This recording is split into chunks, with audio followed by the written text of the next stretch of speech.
To fight a little later, and the crowd of over 2,000 welcome George Foreman home. He was born here in Marshall. At the age of 2 or 3, he moved to Houston with his folks. His father worked the railroad, and that's where the jobs were at that time, in Houston. But now he is back in Marshall. He has brought some property here. His folks live here sometime in Marshall.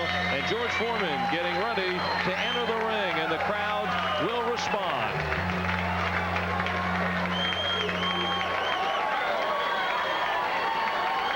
George said that here he is in Marshall. It's the first time he's in a position to get a hometown decision.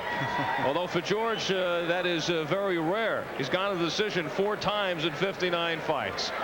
The fight plan for this one. He's not going to be out there waiting to be intimidated by George Foreman. He's not as tall as me, so which means he's going to have that Tyson sort of thing. Try to keep your head low as possible and try to stay out of the range of my power, which is what everybody does anyway. I'm looking to throw punches. And, you know, he's a big farmer, and I'm looking forward to try to miss those and try to land mine. As good a strategy as I've heard going up against George Foreman. For the introductions, let's go to our ring announcer, John Gordon. Ladies and gentlemen, introducing our main event of the evening. This bout scheduled for 10 rounds in the heavyweight division. Your referee from Houston, Barry Yates.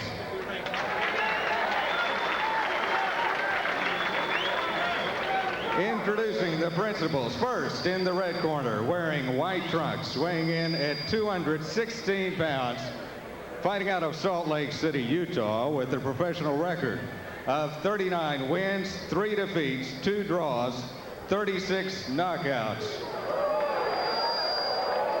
Tony Fulilangi.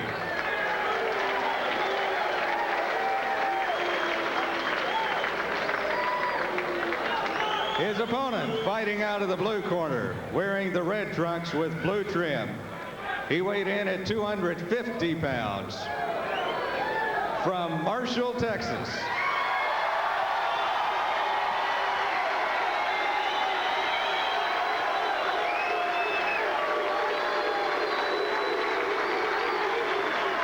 With a professional record of 57 wins, 2 defeats, 54 knockouts.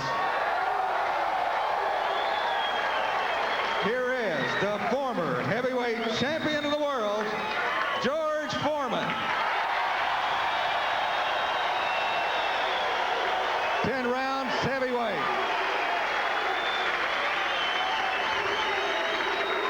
Gentlemen, instructions were given in the dressing room. You got any questions? Protect yourselves at all times. Obey my commands. Good luck. And a look at the tail of the tape. Foreman, 2 inches taller, several pounds heavier, and Foreman will not allow you to take his reach. An extra tape to do that. Foreman, by the way, is now ranked number 17 in the world by the WBC. And Sean, in the fights we have seen him, he has won essentially with that, the jab. That left jab has set up everything for Foreman, and he's got a beautiful left jab. Fulilangi trying to stay away. So has all the other opponents for Foreman. This time Foreman is moving in at this rate. If he continues to fight, this is intense as we have seen him in some time. This is going to be a very short fight. Remember, Fulilangi, 36 knockouts and 39 victories, and there he's trying to land the right. That is his chance. That is his hope tonight. And the reason that he's trying to land that right hand is, first of all, he's got the power, but also look at the left hand of Foreman. He's carrying a different style now. He's got it down by his waist, trying to flick it up. And Fulilangi cannot get cornered. He has to make every attempt to get out of it. There's a left, and there's a right by Fulilangi. Oh, a big right by Foreman, and now they're trading here in the first round. Fulilangi, as game an opponent as Foreman has seen in some time. And Fulilangi, 81.8% of his fights end in knockout. For Foreman, 91.5%. 90 knockouts between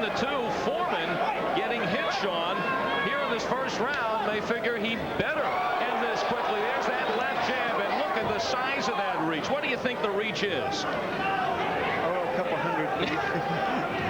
He's got into the 80s. Incredible arms. Figure is about 80, and now Fulilangi in the corner, almost picked up off the canvas, and he battles back with a couple of rights. What many people try to do is they try to go inside that danger zone of Foreman, but those uppercuts, like he just threw there, are what keeps him out of that danger zone. Still going inside. A minute to go in this first round. And I think Foreman has thrown more punches and taken more in this first round than he has in his last 3 fights. Fulilangi is just trying to get that one shot in, looking for the home run. He is taking tremendous punishment already in the first round.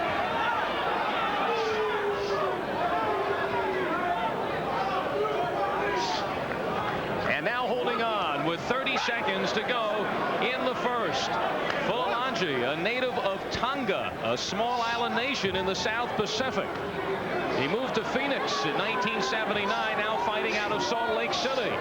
And he is game here in the first 3 minutes. And George Foreman just winds up and he throws those bombs. What power this man has. The end of round 1. That long reach and that left jab, such an effective weapon of George Foreman. It set up the right hand and the left hook. Big bombs. They're all very slow, but they are connecting. And if you look very closely at the face of George Foreman, you can see in this fight he has worked up a sweat. Now pinning Fulilangi into the corner. Fulilangi has lost just 3 times, but 2 of those defeats have come this year. TKO'd in the 4th round by Bert Cooper in March, and then in July knocked out in the 2nd by Freddie Raftery in South Africa. A fight that Fulilangi was not there, only in spirit. Fulilangi cannot stand in that corner. He can't take those big bombs. There's that big uppercut. Shaken. Coming back though with shots of his own. And George Foreman using the elbows, using the body to try to pull Fulilangi, pull him into the corner.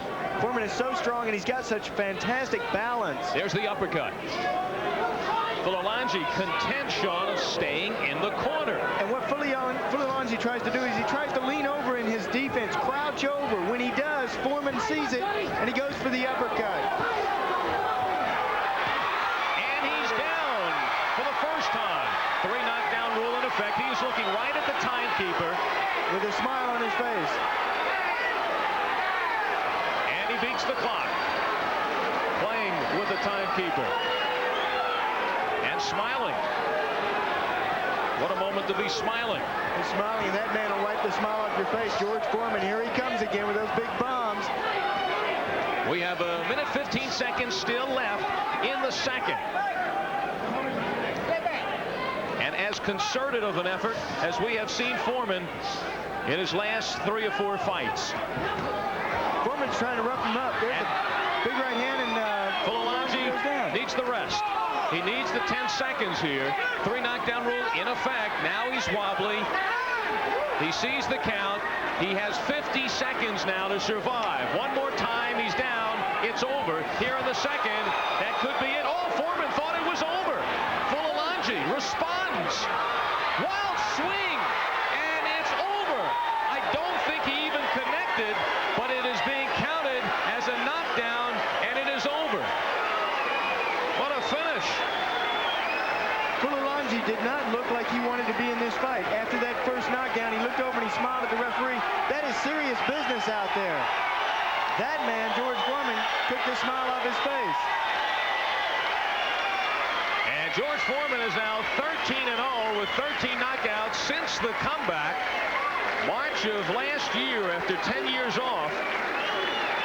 And Foreman now circling the ring with Fulilangi in front of the hometown crowd. And now George Foreman is all smiles. He says, what do you mean I'm not fighting against opponents? And you know, when you think about where George Foreman is coming from, before his retirement, His last fight, he ended with a record of 45-2, and he had 24 of those fights ended in the first 2 rounds. So Foreman explains it's more than an extension of what happened in the olden days. And people can say what they want about George Foreman, but he's still got that power. Boom, look at that left hook.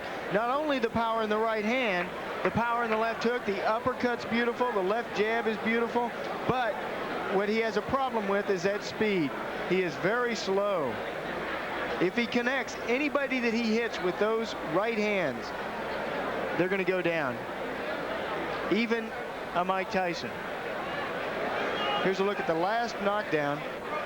Fulilangi at this point looked as though he was uninterested in being in this fight. He had lost the concentration of trying to be competitive. Once he went down, but how would you rate Fulilangi with the 12 previous opponents that Foreman faced? Fulilangi tried. And you've got to give him credit for that. He tried. He went in there. He threw some punches. He landed some shots. So you've got to give him a little bit of credit. That man, though, George Foreman, has got some incredible power. And some interested spectators watching along with the natives of Marshall. These gentlemen, visitors from the Soviet Union. They are inspectors here to observe the dismantling of ballistic missiles under the INF Treaty. And that is taking place in nearby Karnak, Texas. And there's also a team of Americans now in the Soviet Union doing the same. And they saw some missiles being thrown right here in the ring. Let's get the final time from our ring announcer. About 2 minutes and 26 seconds into the second round. George Foreman. 60th fight in his professional career, and George Foreman's record ups to 58 victories against 2 defeats, those against Muhammad Ali and Jimmy Young. And it's knockout number 55. George with Sean next. This is a peerless do-it-yourself faucet made with solid brass and stainless steel. George had told everybody to say hello to USA from Marshall, Texas, and that's exactly what they did. George, 226 of the second round. Any problems tonight? Right, he caught me with a couple of good right hands, and I thought that my left eye was going to start swelling, so I had to really go on for a knockout, although I didn't intend to do it earlier. The left jab was working, but I didn't expect him to have so much power. At 216, I guess you just can't play anybody cheap. You told me about that earlier today. Did he come at you like you expected? No, I didn't expect it. I thought he would be more cautious and he wouldn't have half the amount of power that he had. He's got some power in that right hand. That was catching you over the left eye. Yeah, it was shaking me up a little bit too. So we're going back in the gym and work on that because there are some hard hitters around. You just got to, hey, he's got knockouts too. Now tell me, what does a win over Tony Fulilangi do for George Foreman? Well, this was a top fight. He's been in with some top-rated fighters who fought contenders, and he should be a contender himself. So it's putting me in the top. This fight was approved for Las Vegas, Nevada, so this is a top-rated fighter. And now I'm willing to fight Mike Tyson anytime. That's been offered $12 million. Some promoters have offered him for Seattle, Washington to fight George Foreman. He's turned it down so far, at least his managers are. I want to fight Mike Tyson. I'm not interested in fighting contenders. I want to fight Mike Tyson. Why pretend? It's my understanding that you may be fighting Jose Ribalta next. What about him? Wouldn't that be wonderful? We're trying to get as many of the top-rated contenders as we can, and we want to bring them in places where they've never seen boxing. We hope to fight again in Mobile, Alabama, the great state of Alabama. That's where all the good people are. But the contenders don't seem to want to leave Las Vegas. They get hooked on that good food and easier living. So I'm having a good time. I'm a top fighter. I'm back. I'm ready to fight Mike Tyson. I'm ready to fight not only Mike Tyson, but whoever considers themselves champion. But the USA Network has really afforded me the opportunity to really showcase my skills. And now the country is right behind George Foreman again. And I'm telling you, this boy from Marshall, Texas, east of Houston, is on his way back to recapturing the title. Now, George, you weighed in today at 250. That's heavier than your last fight. How did the extra weight feel? Is that why you're sweating so much?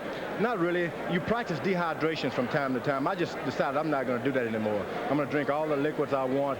And some of the marathon runners gave me some advice because it was always a question mark behind my stamina. It was mainly because I did practice dehydration. But some of the marathon runners have, in Houston, Texas, have showed me how to run and how to drink my waters and everything. So they told me to be a bit heavy because I can use it over the latter rounds. Well, you looked fantastic tonight. No problem with stamina here because he ended it in the second round. That's the way I like it. That's the best way to test your stamina.